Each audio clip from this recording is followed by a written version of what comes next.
Naging emosyonal ang aktor na si Vohong Navarro nang magbigay ito ng pahayag.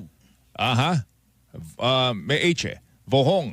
Sa programang It's Showtime, nagpasalamat po ang TV host sa lahat ng sumusuporta po sa kanya sa gitna ho ng pinagdaanan po niyang pagsubok.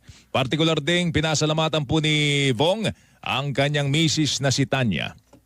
Showtime family, maraming salamat kasi hinahabaan niyo yung pasensya niyo. Kasi minsan lutang ako.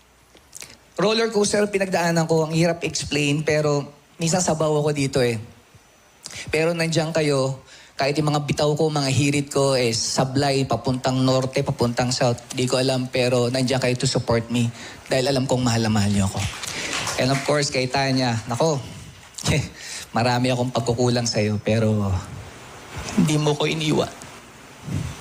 Marami akong kasalanan, pero nandiyan ka pa rin.